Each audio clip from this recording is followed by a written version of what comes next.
Hello everyone, welcome you all on my YouTube channel Future Mentor। आज इस video में हम डिस्कस करेंगे वैन हिले थ्योरी ऑफ ज्योमेट्रिक थॉट को, जो कि सीटेट के एग्ज़ाम का एक मोस्ट इम्पॉर्टेंट टॉपिक है। ये मैथ्स पेडागोगी के अंदर कवर करता है इस टॉपिक को, मतलब मैथ्स पेडागोगी में ये टॉपिक पूछी जाती है। और मैंने आप सभी से बताया था कि अब हम अपने नेक्स्ट वीडियो से मैथ्स के पोर्शन को कवर करेंगे। तो आइए हम देखते हैं van Hiele theory of geometric thought को।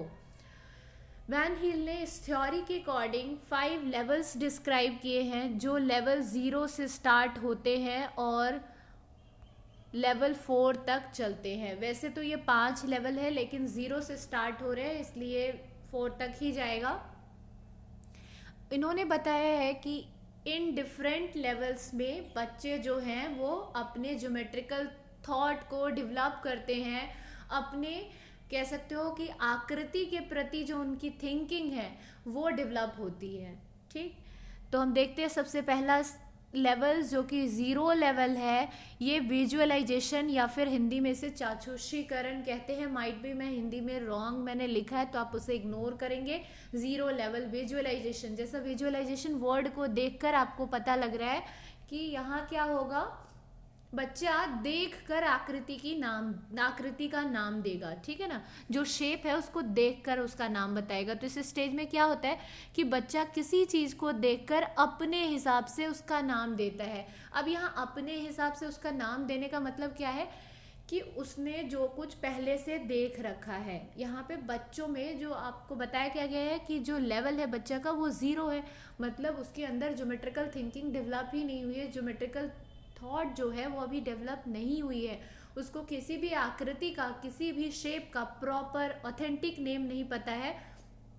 वो जस्ट अपने आसपास की चीज़ों को जो उसने देख रखा है उसके बेसिस पे उसका नामकरण करता है। जैसे कि आपने उसको दिखाया कोई गोल सी चीज़, ये आपको तो पता है ये सर्कल है, लेकिन बच्चा इसका आंसर क्या देगा कि ये रोटी है, या फिर बोल सकता है ये बिस्किट है, या फिर बोल सकता है चिप्स है।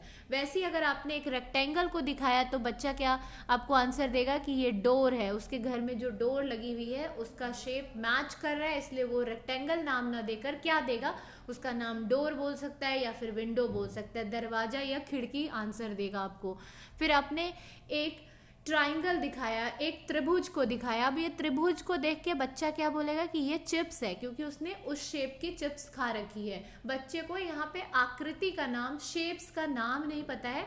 बच्चा जस्ट जो आंसर कर रहा है वो अपने रियल लाइफ एक्सपीरियंस के बेसिस पे कर रहा है, जो उसने कोई चीज़ यूज़ कर रखा है, अपने आसपास देख रखा है, उसके बेसिस पे नामकरण करता है। Next level is analysis.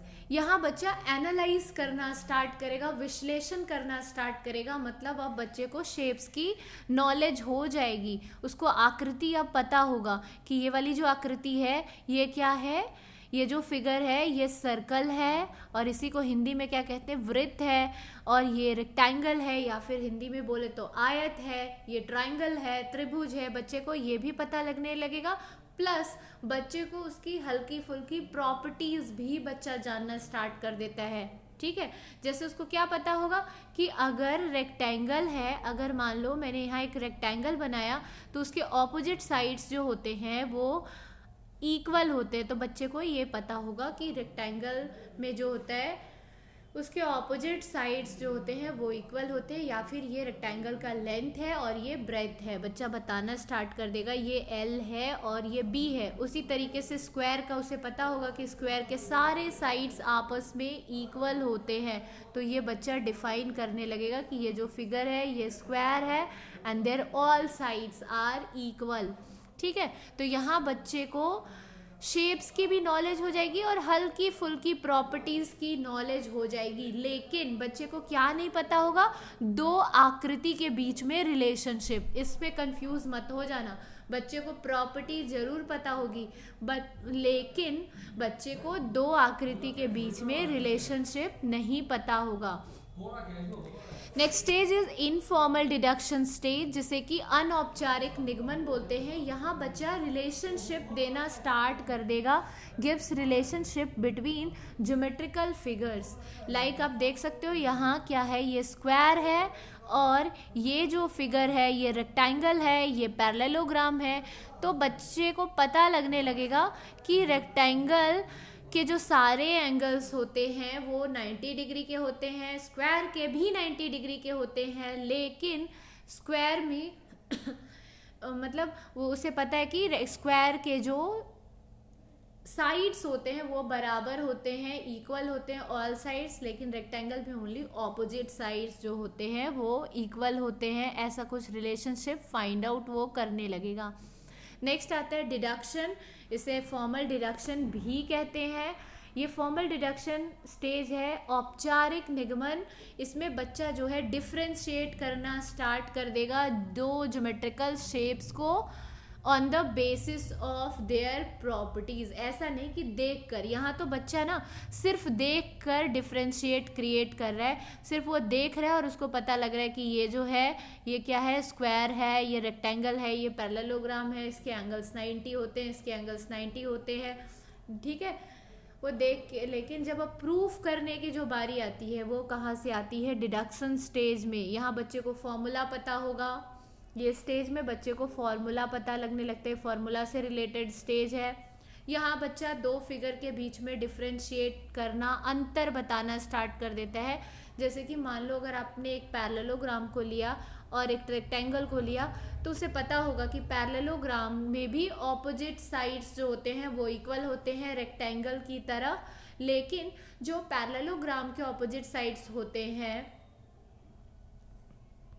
लेकिन उसे क्या पता होगा कि जो रेक्टेंगल का जो ईच एंगल होता है वो 90 डिग्री होता है, जबकि पैरेललोग्राम में ईच एंगल जो होते हैं वो 90 डिग्री के नहीं होते हैं, ठीक है।